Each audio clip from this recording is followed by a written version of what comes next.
This is Chiming In. Do many people remember you as Ben Harris, the premiership winning 18-year-old from the Bulldogs? Been noticed once or twice just doing the shopping or something. But it's strange for me because they're just staring at you. I'm going, what's this bloke staring at? 2004, the team also got caught up in a media scandal following the rape allegations at Coffs Harbour. The whole team got put under the microscope, paraded into the police station for interviews, fingerprinting. Do you feel that sense of responsibility when 240 passengers' lives are in your hands? You do try and look after the passengers as much as you can, try and avoid the bumps if you can. If you don't like the passengers, you'd fly through some storms or something. Good afternoon, ladies and gentlemen. It's Captain speaking. Ben Harris is my name. Welcome aboard your Chiming In air flight to Sydney today, touching down in approximately 15 minutes. Once again, thank you and enjoy the rest of your day. Ben Harris, welcome to Chiming In. Thanks, mate. Benny, it's been a while. Where you been? What have you been doing? Sort of moved back to Sydney, flying aeroplanes now. So you're a pilot? Pilot, yeah. Yeah. So who do you fly for? one of the Australian-based airlines, low-cost airlines. So, I was doing that while I was playing footy towards the end of my career, was doing the pilot training. You allowed to identify the airline, or is that top secret? Top secret, mate. Okay, you'd rather not say what airline. Yeah. Okay, fair enough, Ben. Hey, so look, a lot of people may not know, but you hold a position in rugby league that is incredibly unique. You are, to the best of my knowledge, and correct me if I'm wrong, the only player in the history of the game to have won an NRL competition and an English Super League competition in consecutive seasons. Is that correct? That's 100% correct. Right. Yep. So taking you back, you won your premiership with the Canterbury Bulldogs in 2024, and then in season 2025 as a 21-year-old you found your way to England and played with Bradford, who won the English Super League. Yeah, I was very fortunate. Both clubs were at the peak of their sort of game, and I was very fortunate to play in both back-to-back premiership winning sides. We'll drill into that achievement a little bit later, but I want to ask you first of all about your upbringing. You're a Taree boy? Yep, grew up in Taree, moved to Sydney when I was 16. Did you grow up on a dairy farm? Uncle had a dairy farm, and Dad had beef cattle properties up near Bunya, Cranback. So yeah, sort of country boy at heart. So you're a mini farmer. You spent a lot of time on a farm as a kid. Yeah, yep. School holidays were out helping the uncle on the dairy farm, and every weekend was usually Sundays was heading out to Dad's cattle property and helping out there. Can you milk a cow? Yep, definitely. Can you ride a horse? Yes. So you're a bushie? Yeah, pretty much. Right. What else are you good at? You crack a whip? Can have a go at it, yeah. Are there other things that you're good at farm-wise? I haven't done it for a very long time, but I sort of would love to get a hobby farm if I could at some stage. But stuck in Sydney for the moment. Right. What age did you start playing footy? 12. So I was playing... you're a late starter. Yes, playing soccer up until 12, and then all my mates at school started playing rugby league, so gave it a crack at school. And what position did you play when you started? I was usually a second rower, and then centre, sort of, Were you much good as a youngster? Did it click for you straight away? Yeah. I think, obviously being a country boy, it's sort of, you love the physical side of the game, and I sort of just fell into it and found out that I was pretty good at it. Now, you're a pretty quiet sort of fellow. I guess when you're playing in the NRL, you didn't have huge profile, probably for two reasons. You debuted at age 18, and as I mentioned, you're a fairly shy sort of guy, and then you went to England. So you've sort of got under the radar a bit. A lot of people don't know too much about the Benny Harris story. Yeah, well, as I said, I don't really like the spotlight. I never have, never will. I just as I said, loved rugby league, loved playing the game, playing for your mates. And yeah, just went out and did my job. I didn't really like the media side of it. Yeah. But, how did the Bulldogs identify you? through the school system. So, got picked up through that. Every school holidays, the Dogs used to send a bus up the coast and do a camp at Lennox Head.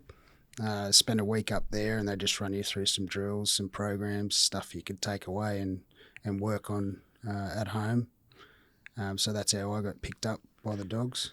And at what age did you come down to Sydney? Did you relocate from Taree to Sydney? I was 16 at the time, and I'd just done my ACL, playing first grade up there for Old Bar. So you're playing against Pirates. men at age 16? Yeah. And the opportunity was to, the Dogs offered the opportunity to come down and do my ACL rehab with them, and they gave me a flag contract. So it was kind of too hard of an opportunity to give up. Yeah. So where'd you live when you first came down? At the Academy House in Belmore. Yep. There was a heap of us there. I think there was about 12 at one stage. They had that, which was really good. It was all country kids that were coming to Sydney for the first time. Put us all together. Have your own room. You'd share the kitchen. You'd be there for meals at night. Yeah, so own room. There was house parents at the top house that would usually cook us dinner and then provide us with the groceries for your breakfast and lunch and whatever else. So it was good because it was hard as a country kid coming to Sydney. Like, it was a massive, massive culture shock for me. And you wouldn't have had a driver's license at the time? No, I did. What did I? Well, you could walk everywhere anyway from Belmore, from the Academy House, walk to training. Yeah. What were some of the daunting things in Sydney which you had to adjust to? Just the pace of it, I guess, as well. Sydney was quite busy. Obviously, just all the different cultures as well. It was all new to me. Yeah. Going to high school in Lakemba was an eye opener, but it was a great setup they had there for the country kids. So you did year 11 and 12 at school, or just year 12? I started year 11, yeah, and then I was never liked school, so you dropped out. Made a deal with my parents. Mum said, "Oh, if you get an apprenticeship, you can leave school."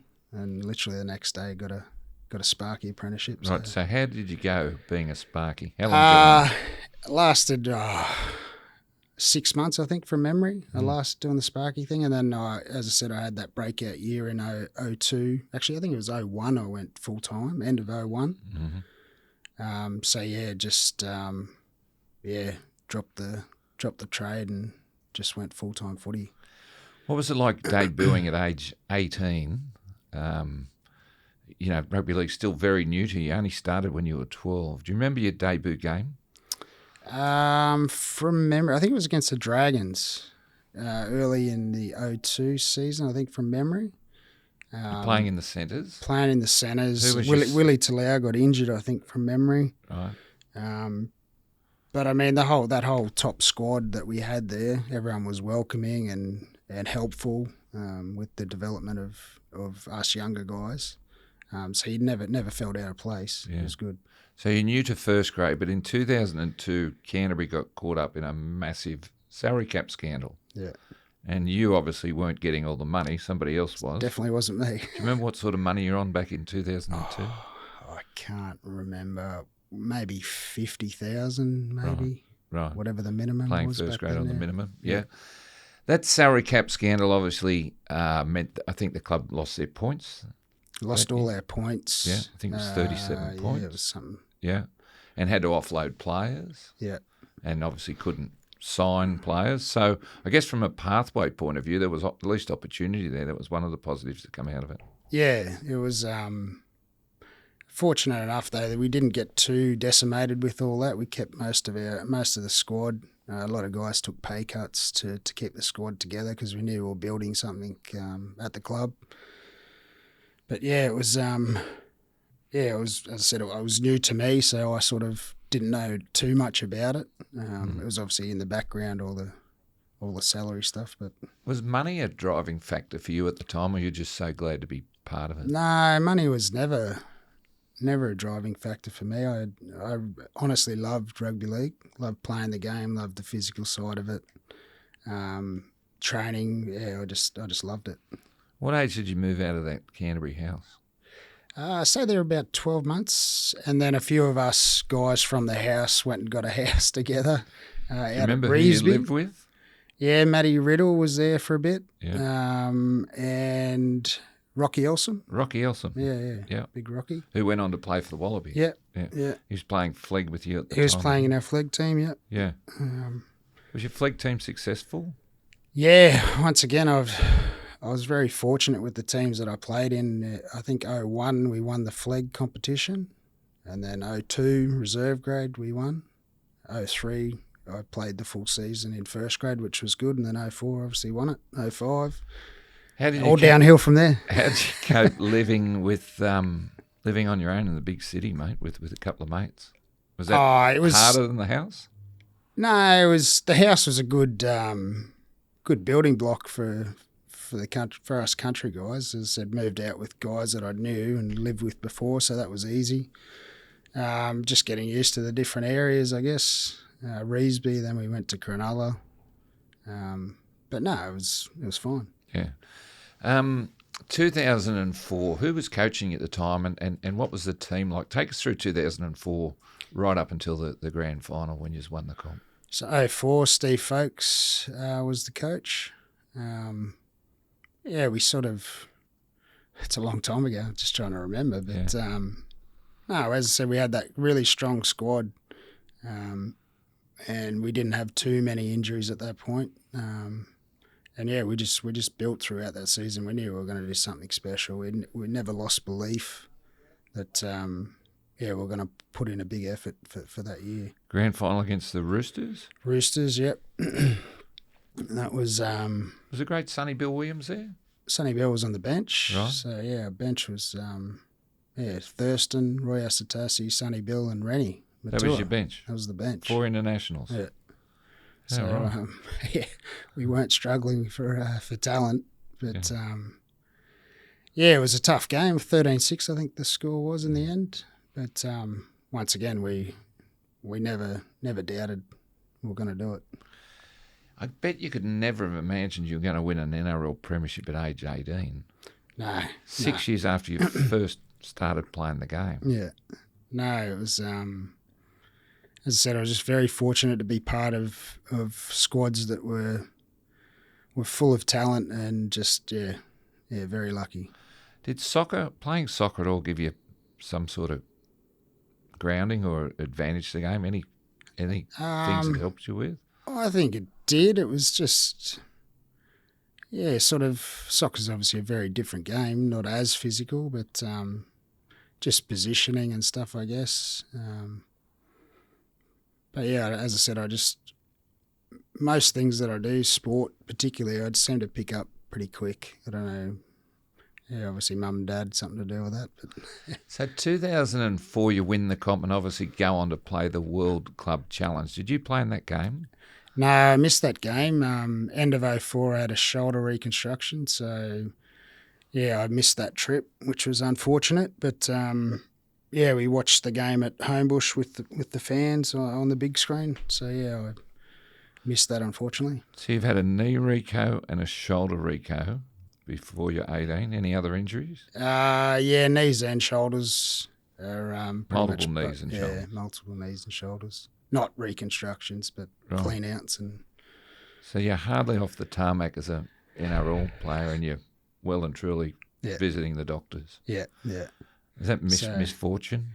I don't know. Mum and Dad are pretty busted at the moment, so I'm going to blame them. But when I retired, it was both knees, both shoulders operated on, pretty much just to fix everything. Right. But they're still not 100%. God bless the game, eh? Yeah. So watching that game, they were playing in England. Who did they play that day, the Bulldogs? They played Leeds from memory, I think it was. Did that trigger any interest in you to say, I wouldn't mind playing overseas one day? You're 18 years old. Yeah, no, as I said, watching that game at Homebush really intrigued me, the fans, the stadium. yeah, I just thought I'd like to give that a crack one day, for sure. One day became that year. Yeah, I know. Just once again, just timing. Everything happened pretty quick. As I think I mentioned to you, I said I'd be keen to explore that one day, and then yeah, the opportunity came up at Bradford. They'd lost a centre, so yeah. So you'll have to refresh my memory, Benny. But why did the Dogs let you go if you're 18 and have already won a comp and got an extremely bright future there? Why would they let you go to England as a 19-year-old? I think I just had my mind set on going and exploring the Super League. Yeah, I don't think the club was very happy about it, but yeah, I wasn't on much money, so it wouldn't have eased any salary cap pressure on them. But Yeah. but no, I think I was just adamant to go and try out the Super League and give that a good crack, and that opportunity was there. So. So you're 19 and you land, I suppose, at Manchester or Heathrow, did you? Yeah, Manchester. Yeah. The dairy farmer kid. You wouldn't have had a clue what you were doing. No, because it was middle of the year too. It was summer. It was, yeah, I just remember I was staying at Brad Meyer's house. He was there at Bradford at the time. And I'd wake up and I'd go, oh, I'm late for training. Holy crap. And it was like 4 a.m. because it was the sun, like during summer, obviously, the sunlights. But then, yeah, winter was a different story. Who was coaching Bradford at the time? Brian Noble. Okay. Yeah, Nobby Noble. Nobby, yeah.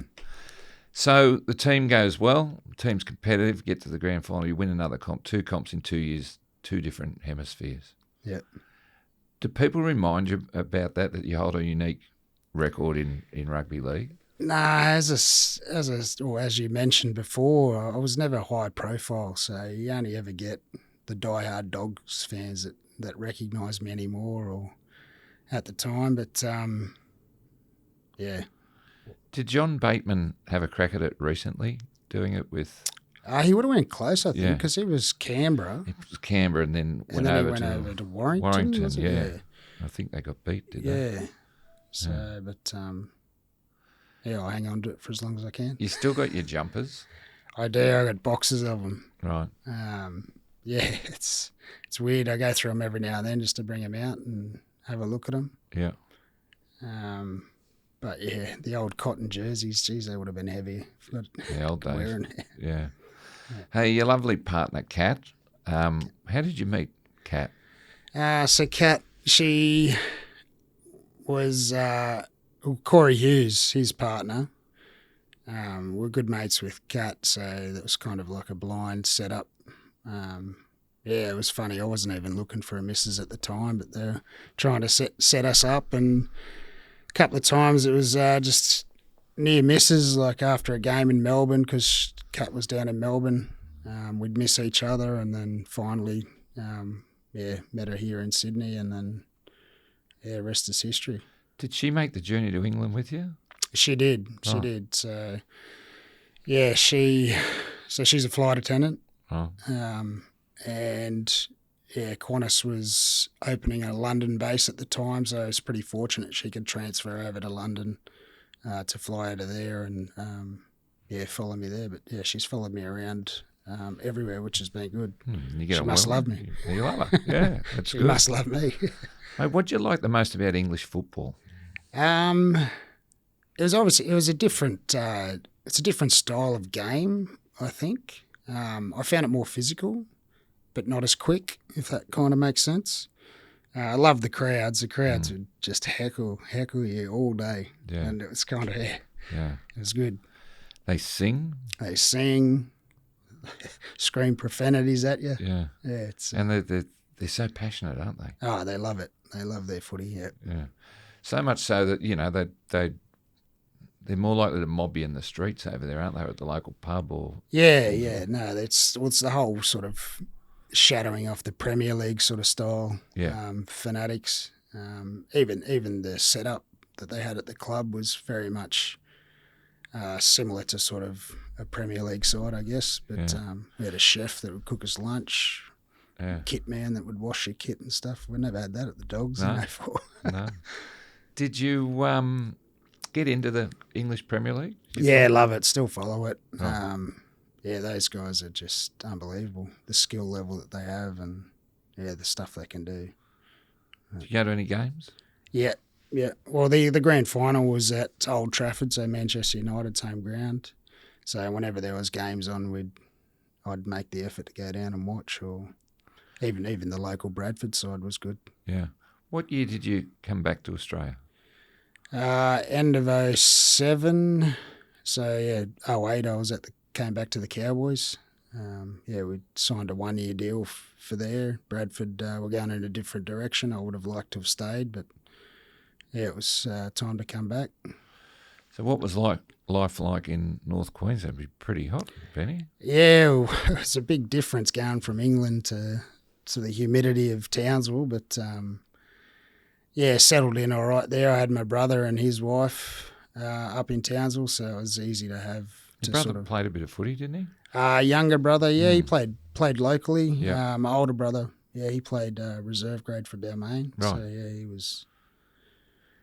he was not a bad player actually, Daniel. Any success with the Cows? The 3 seasons I was up there, we struggled a bit, but I think I played one of my better seasons in '08. Got selected for the country team, which was the highest senior honour that I got. Yeah. But yeah, after the '08 season, I just started to go downhill with injuries and just performances. So you ended up retiring at age 27. Blokes are playing till they're 37 now. Yeah, I know. I can't believe that. I don't know how those guys have done that. But I just got to a point where I just wasn't enjoying my footy, and as I said, was getting injured constantly, and I just wasn't enjoying it at all. So did you have a plan for life after footy? We spoke about your carpentry. Yeah, Sparky, 6 months. And then did you study throughout your footy career? Did you think, I need to get something behind me if I'm going to be something beyond rugby league? Yeah, well, I was always searching. I was always thinking about, I had no other qualifications except, rugby league was it. Dropped out of school, year 11, so I was always searching for another career post-football. Tried my hand at a few different things, didn't really like anything, and then, through the wife, tagging along on her trips, got talking to the pilots and thought, this looks like a pretty good job, and just did a trial flight at Bankstown, and when it was '05, just before I went to England, did a trial flight at Bankstown and loved it. So when I moved back to Townsville, I took the flying back up and did my pilot training while I was up there, and So it's not something like as a kid you look up in the sky and say, one day I want to fly those things. You got interested in flying because your partner was a hostess and you used to tag along. Yeah, I was just, as I said, So you're there, Benny Harris, the footballer, and you're going, I wouldn't mind flying these one day. Yeah, I don't know. As I said, it was just fell into it. As I said, my wife got me into it, and after that first flight at Bankstown, I just knew I wanted to do that. So what's that flight like? It's when you say...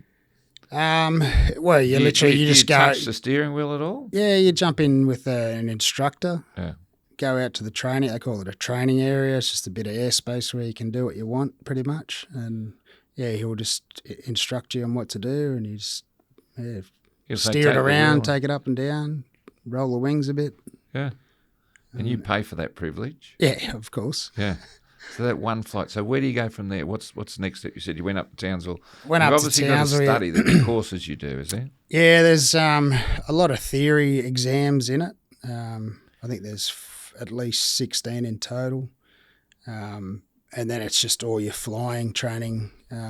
So your hourly lessons, I think it was about $300 an hour or something back in those days. It's probably more now, or would be more now. But yeah, you just do the curriculum. There's a set curriculum you need to do. And I took advantage of the off seasons when I was in a sling or whatever. I was always getting injured. So I do all the theory exams in the off season. During the season I was doing on our days off, I would do a couple of circuits, just get an hour or two of flying in on my day off.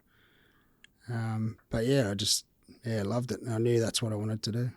So the NRL help you with those courses through their welfare department, I assume?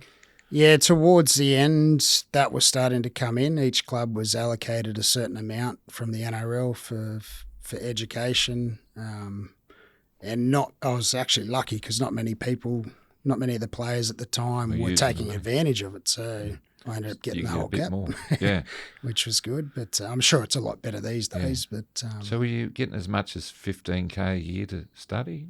I forget what the monetary amount was, but I think in total, my whole pilot license was about 100 at the time. Cost you about 100? Cost me 100. Right. But yeah, so I was sort of putting my footy money towards that, which I'm glad I did. So back in the day when you came down in 2002, there was practically no pot of money to educate players. No, they sort of... When I came back from England, 2008, the NRL was starting to sort of push the younger guys to either have a trade or some sort of qualification. No study, no work, no play. Yeah, that was it. Yeah. So you thought, I'll study flying. Yeah. Have you done any other jobs? Scaffolded for a bit at the end of my career, just to help a few of the ex-players out that were starting a scaffolding business in Townsville. And that was tough work up there in the heat. But, I just hadn't quite finished off my pilot's licence, so I just needed that job to get me over. So how do you get your pilot's licence? You sit an exam, I assume? Yeah, practical and...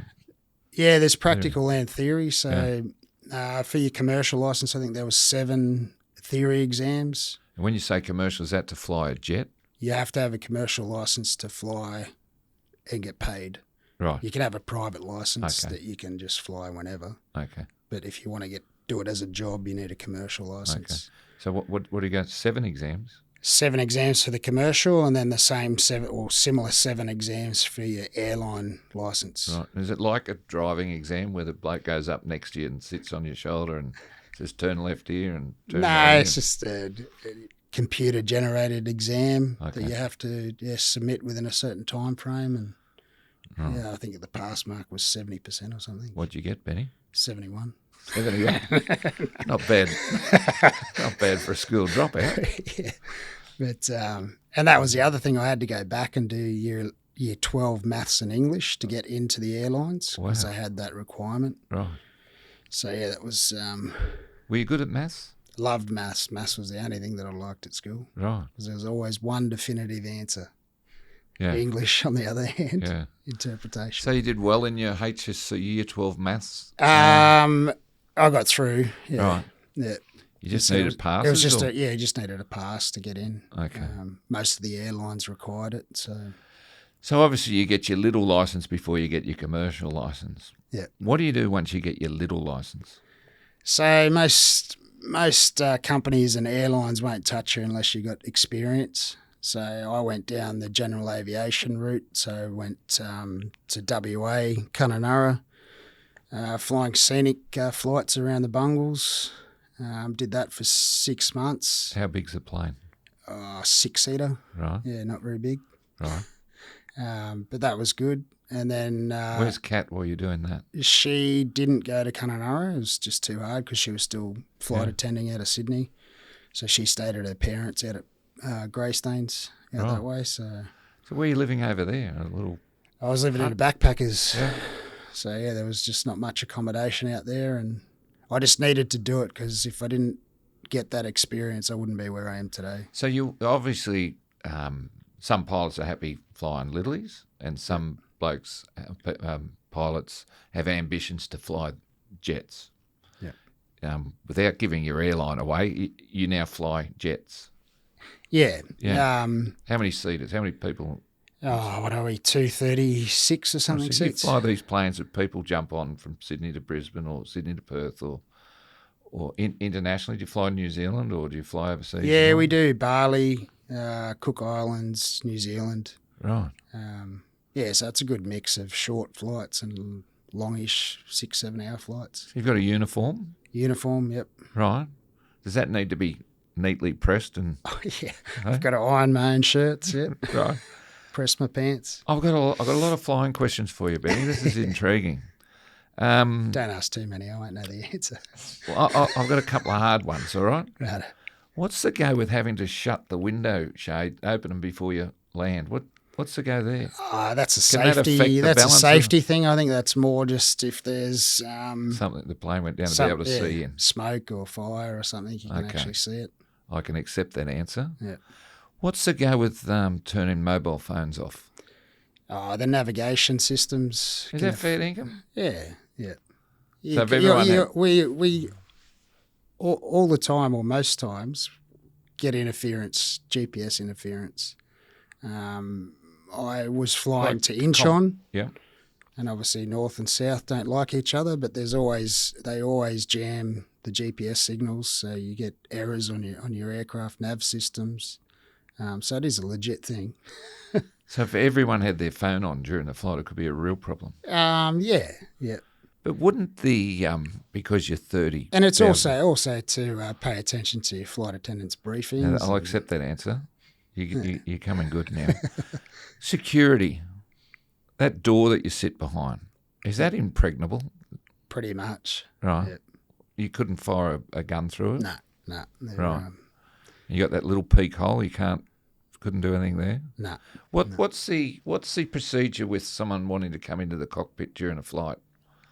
We have to go into full lockdown, and that door cannot be opened until we land. So a hostess can't go in and get your coffee? Even if the captain's outside or the other pilot's outside, you go into full lockdown and. So how do you get your meal or your drinks or?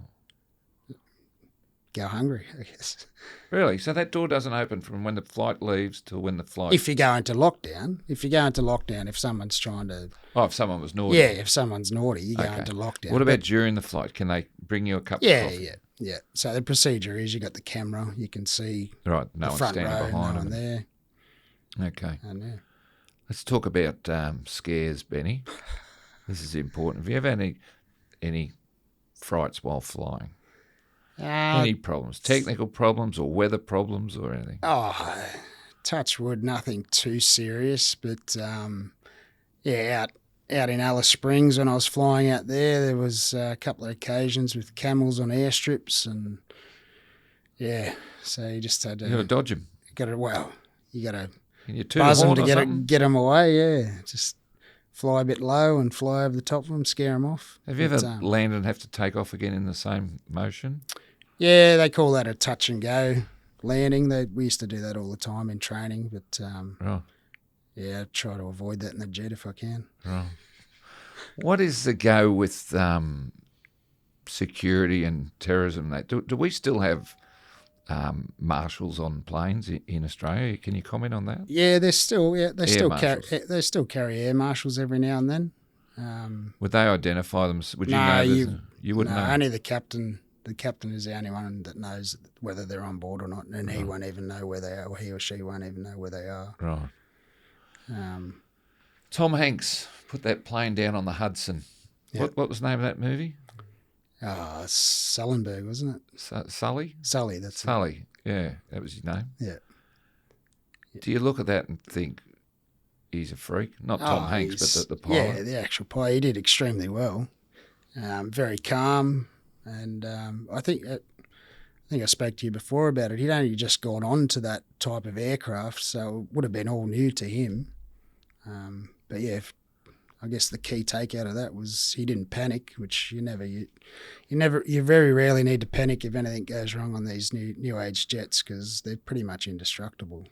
You mean from a computer point of view? Well, just redundancies. They've got so many backup systems, backups for backups. They're fairly reliable. Statistically, what is the major cause of airline disasters? Do you know? I don't know off the top of my head, but I think it'd be the majority of it would be pilot error. Right. Just misreading the information that you're getting. So not computer error. No, the computers are, as I said, backups. There's backups for computers. Yeah. But just misinterpreting the information that you get, that the pilots are getting, and then making the wrong choice of what to do, I guess. So on most major flights, there's two people up front, sometimes three? The longer flights are three. Right. I forget what the hour requirement is, but I'm guessing over 10 hours you Right. need 3. But yeah, that's long haul sort of flying, international stuff. We don't do that yet. So how do pilots entertain themselves up front? Because the plane's basically flying itself when you get going. Yeah. What do you just do for 10 hours? There's always stuff to see. Mm. You're always flying over different parts of Australia, and weather's different all the time. Yeah. I don't know. Joke, read the newspaper. Yeah. Bird strikes. Ever had a bird strike? Yeah, it kind of happens fairly regularly, I would say. Bird strikes. Generally, they're non-events. Even if they go through the engine, doesn't really do much damage. Obviously, not good for the birds, but it's just an inspection by the engineers is what you need on the next landing. You very rarely have to turn back or divert because of a bird strike. When you finished your stint in Perth, your 6 months over there, where'd you get to next? So Alice Springs after Canterbury, I did 4 years in Alice Springs doing the general aviation route. Did as Kat well. go there? She did, yeah. Right. She moved. So she was she commuting. flew She out was of there. commuting back and forth to Sydney. What was it like living in Alice Springs? Little Benny Harris, who'd won a premiership, 10 years earlier? What age did you start flying? At the end of your career? Yeah. So 25, I think I started flying. But what's it like living there? Alice Springs is I enjoyed it. It was no one was from Alice. Everyone was sort of from the major cities. I mean, Alice could call itself a major city, I guess. But no, it was good. It was very social. A lot of the flying we did was Monday to Friday. It was all government work. Out to the remote Indigenous communities, doing mail runs, taking services out there, nurses, doctors. Yeah. So what's a typical mail run? It's delivering mail, is it? Or? Yeah, generally all the mail, whatever online shopping, I guess the people would order. Not that they did much. But so what size plane are you flying at that time? That was a 10, 12-seater. Okay. You're working for a company? Yeah, it was a charter company that did these. They were scheduled mail runs, so every Tuesday was the standard mail route. What's your most unusual package or something you've had to transport on board your plane? I've had a few. Obviously, doing the mail runs, you get to know the elders at the community, and they generally, the next stop, they know people at the next stop. So, they've killed a goanna and said, "Can you drop this to my sister at the next community?" Is it in a bag or something? Yeah, bagged up, frozen. Yeah. But, so take that and drop it off. Obviously, being the remote communities is when someone passes away, we've got to go and pick the body up and transport it back to Alice Springs to the coroner. And then once the coroner's done, take the coffins back to the community. It was very strange sort of flights, those ones. Yeah. But you're doing a service, aren't you? Obviously a necessity, yeah. What about bad weather? Have you ever flown through terrible weather? Yeah, thunderstorms are always the big one. You obviously get a lot of turbulence if you hit one going at night, especially when you can't see them. Fog's always funny sort of weather events. But these jets these days they can do everything. They auto land, so you're literally just monitoring the systems. Yeah. But yeah, there's probably storms would be the worst. Just on turbulence, when a passenger's in a plane that starts bumping around, is there cause for concern, or you're going to be okay? No, you'll be fine. These planes obviously get tested to the extreme by the test pilots and in wind tunnels, etc. And nothing normal would break a plane apart. Yeah. So you leave Alice Springs. Where do you land next? You're applying for these jobs, are you? You're saying to Kat, how about we go here? Or I'd like to fly a bigger plane. Yeah, so there was nothing much really happening in the aviation industry from 2012 to 2016. It was kind of a bit of a lull. No one was hiring. Our goal was to get back to Sydney because obviously Cat based out of Sydney. Just was applying for the airlines. I needed the hours requirements as well, so that's why I was in Alice Springs. At the time, I think it was 1,500 hours total, 500 twin engine flight time, which I got out there, which was good. Qantas, applied for QantasLink and got in there, which was good. 2016, started 2016. You're living in Sydney now? Yep. What's a pilot's schedule like? Monthly roster and generally about 10 or 11 days off. You can bid for trips or just day duties, whatever you want. Generally, it's a morning sign-on or an afternoon sign-on, depending on what you get. But I prefer the mornings because there's no weather usually. You're not waiting for aircraft to come in. You finish by lunchtime. The trips, usually 3 or 4 day trips if you're going to Bali or whatever. You're over there for a couple of nights. Doing flights out of Bali. We do Perth returns or Darwin returns on the middle day when you're in Bali. So, mate, throughout your travels in Perth and Alice and everywhere you've been, do many people remember you as Ben Harris, the premiership winning 18-year-old from the Bulldogs? Do you ever come across people that As I said before, I was never high profile, but it's only usually ever the diehard Bulldogs fans that remember me. I've been noticed once or twice just doing the shopping or something. But it's strange for me because they're just staring at you. I'm going, what's this bloke staring at? So you still have a great affiliation with the Dogs. You go to the reunions and stuff. What makes Canterbury such a great club? Well, Canterbury, for me, they developed me as a young kid, obviously. It was just like it felt like an extended family for me. That academy house, very welcoming, very nurturing, as said, just, the Dogs at the time were just incrediole. What are the reunions like? They're really good days. You usually get obviously all the generations of the ex players together, have a good yarn. The coach generally comes in, has a chat.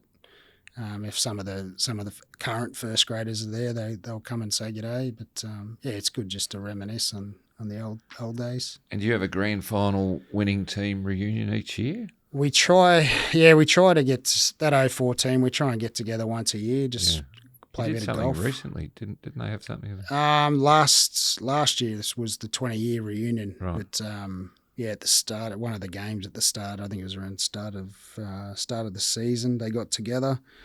But I was away doing some pilot training in Abu Dhabi, so I missed it, unfortunately. Right. There's some big characters in the Bulldogs in your era when you played. Who were some of the guys that had that infectious character around the team? I suppose Willie Mason was one. Yeah, Mace, Ogre, O'Mealy. Yeah. I mean, they were all characters, really. But the training sessions were pretty funny. Yeah. You'd always find something in your locker that wasn't meant to be there. You played with Braith and Astor? Yep, right. And Sonny Bill and JT. Wasn't a bad side, mate. Yeah, we had a gun side looking back at it. As I said, our bench was stocked. 2004, the team also got caught up in a media scandal following the rape allegations at Coffs Harbour. You were front page for weeks before the DPP dropped the investigation and found there was no evidence of any wrongdoing. What was it like as a youngster? I recall you being interviewed by police and having to go into the police station, and I know it was a long time ago, but do you have any recollection of those times? Yeah, it was strange, really, because the whole team got put under the microscope, paraded into the police station for interviews, fingerprinting. But yeah, it was just a very strange time for me because obviously not being a part of any of it, still getting tarnished with the same brush and dragged in front. I was young at the time. Looking back, I kind of was pretty stress-free about it because I had nothing to hide. So Yeah. Mum and Dad, they'd have been concerned, I suppose. You had to talk to them. yeah. Obviously, it would have stressed them out a little bit. But as I said, I think I was just young and naive at the time. I didn't realise the enormity of it all, and I was just going with the flow. Yeah. And then the charges were dropped. Was that a relief to everyone? It was at the time because we could just move forward. Yeah. But yeah, I never had any doubt about it, but that was just my opinion. Yeah. Steve Mortimer was at the club. He actually was brought in during your early time there to tidy up or clean up the club after the salary cap scandal. Great fella, Turvey. Did you have much to do with him? Yeah, just obviously run into him every now and then at training or whatever. But no, he was a good presence around the club at the time. Just bringing the old guys back. Obviously just trying to clean up the image of the club and get it back on track. But yeah, no, he was enormous for the club. What do you think of the Bulldogs today and the way they're highballing on top of the ladder and appear to be heading for some success? Yeah, no, they're killing it at the moment. I think they've just gone back to basics. They're playing some good footy. Obviously, it'd be good when they string 80 minutes together and not give away those big leads that they've been doing. But no, they're looking good for this year. Do you get to much footy? Not as much as I'd like. I like going to the old grounds. Like I live not too far from Leichhardt, so I walk to Leichhardt every now and then. But yeah, no, I don't get to as many games as I'd like. When you're in the Alice and places like that, did you ever consider helping out with local footy? I went back. I was playing soccer out there. Actually, we had a pilot soccer team, which was it was pretty good for a Thursday night. Go and play a bit of soccer. But yeah, no, it's they're AFL mad out there anyway. So right. Yeah.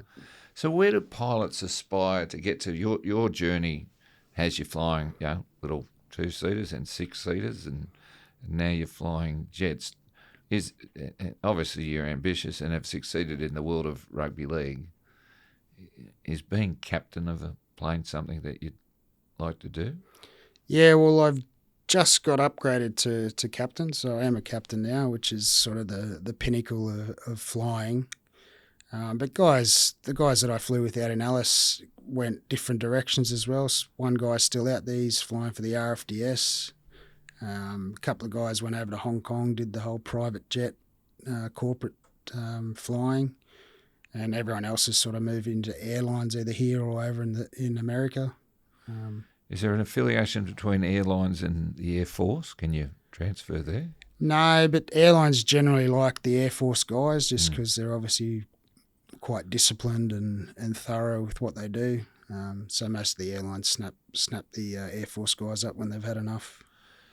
Things like eyesight, is it imperative you have good eyesight to be a pilot? Can you be stood down if your eyes aren't working? Yeah, every 12 months we do a pilot medical, and you need to hold that, otherwise you can't fly. Eyesight gets tested, blood work, heart, everything gets tested. So it's pretty good in that regard. Thankfully, they don't do knees or shoulders. So. What about testing pilots before they fly? Do you have to blow into the bag for like a booze bust type thing? Yeah, so it came in a while ago, but it used to be 8 hours bottled to throttle was what they called it. So you could drink up into 8 hours until you've 8 hours before. Right. But now it's all RBT testing. So you can rock up at the crew room at 5 a.m. in the morning and there could be someone there to test you. Because Denzel Washington had a problem with the drink, didn't he? He did, but he could fly planes. He was a good pilot, wasn't he? He could land them under pressure. Yeah. I've heard stories from a lot of the older pilots of what went on back in the day, and really, I'm glad they've cleaned it up. When there was no breath testing. That's party flights. Captain would take off. He'd say, "All right, you're plane, boys," and he'd go to bed and wake up for landing. 10-hour flight. Do you feel that sense of responsibility when 240 passengers' lives are in your hands, and you think, is that why pilots are highly regarded as important type people? It is a big responsibility. We're carting 240 passengers up to 800 a day if you're doing 4 flights. You do try and look after the passengers as much as you can, try and avoid the bumps if you can. If you don't like the passengers, you'd fly through some storms or something. Ever had a medical emergency on board? A few, but thankfully they've ended up well. But I remember one of the pilots out in Alice Springs, he was flying a lady back to the community to sort of enjoy the last of her days, but she ended up passing away en route to the community, and obviously he had to fly her back to Alice. But no, generally they're only minor things like stomach aches or something that I've had so far. Barley belly. Haven't had anyone arrested on a plane? No. Detained? No. When I was at Qantas on the dash, I had to offload Michael Slater. Really? I was the captain on that flight. That made the newspapers, but apart from that, they generally get caught at the gate if they're rowdy or... they usually get offloaded at the gate, which is good. Are there handcuffs on board? There is handcuffs, yeah.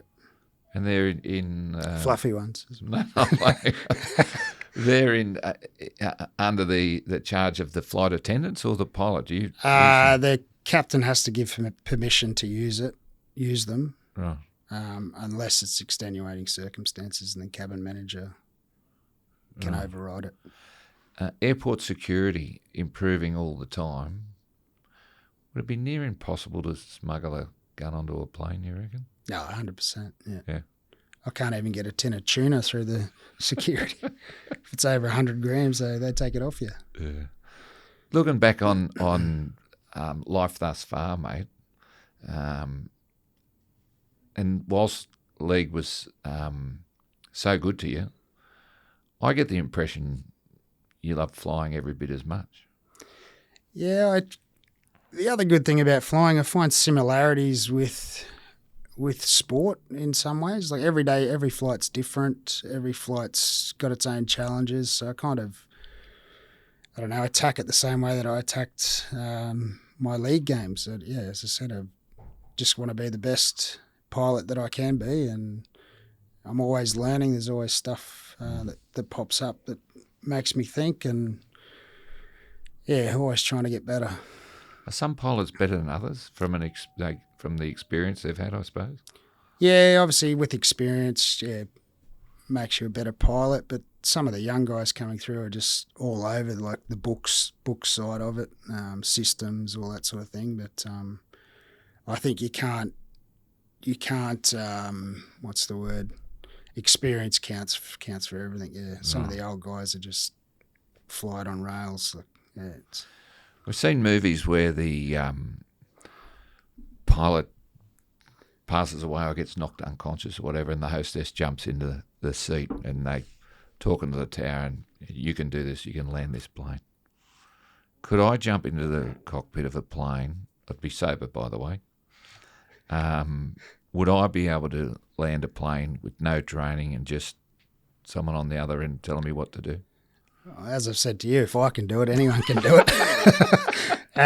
But the aircraft these days are so reliable, so stable. I reckon anyone can do it. Yeah. And the air traffic controllers could talk you through it, but I don't know what they're going to do. Yeah. They're generally not pilots, but so obviously a junior pilot, someone who flies little ones, in an extreme emergency would be a lot better chance of landing it than me. Oh, I reckon you'd go all right. You reckon? Yeah. You got faith in me, Benny. Yeah. As I said, I'm doing it. Anyone can do it. Jeez, I'm proud of you. Hey, mate, a fantastic career. As I mentioned, you hold that record, and hopefully it's never broken. But I'm so glad to see you enjoying life and flying and fit and healthy and happy, mate. So thank you so much today for joining us on Chiming In. Now, before you go, Benny, this is important. I would like you, just very briefly, to put your captain's hat on and give our listeners a little message in relation to our touchdown at the end of this show. Good afternoon, ladies and gentlemen. It's Captain speaking. Ben Harris is my name. Welcome aboard your Chiming in air flight to Sydney today. Touching down in approximately 15 minutes. Weather for our arrival, clear skies, light and variable breeze, current temperatures 24 degrees. Once again, thank you and enjoy the rest of your day. Benny Harris, thanks for joining us on Chiming In. Good on you, No worries, brother. thanks, mate.